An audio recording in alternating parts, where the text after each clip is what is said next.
ನೂರಾರು ಶವ ಹೂತ ಕೇಸ್ಗೆ ಟ್ವಿಸ್ಟ್ ನೀಡುತ್ತಾ 2010ರ ಕೇಸ್. ಆರ್ಟಿಐನಿಂದ ಸ್ಫೋಟಕ ಮಾಹಿತಿ ಕಲೆ ಹಾಕಿದ ದೂರುದಾರ ಜಯಂತ್. ಪ್ರಕರಣದ ತನಿಖೆ ತೀವ್ರಗೊಳಿಸಿದ ಎಸ್ಐಟಿ ಟೀಮ್.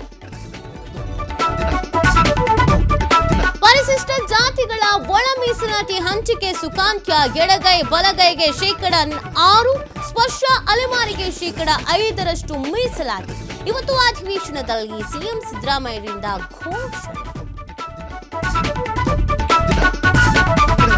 ರಾಜ್ಯದಲ್ಲಿ ಮುಂದುವರೆದ ಮಳೆಯ ಆರ್ಭಟ. ಇವತ್ತು 6 ಜಿಲ್ಲೆಗಳಲ್ಲಿ ಶಾಲೆಗಳಿಗೆ ರಜೆ. ಬೆಳಗಾವಿ, ಬಾಗಲಕೋಟೆ, ಧಾರವಾಡದಲ್ಲಿ ರಜೆ ಘೋಷಣೆ.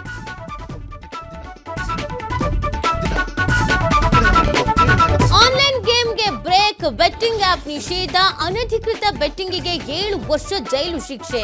ಹಿಂದೆ ಸಂಸತ್ನಲ್ಲಿ ಮಸೂದೆ ಮಂಡನೆ ಸಾಧ್ಯತೆ.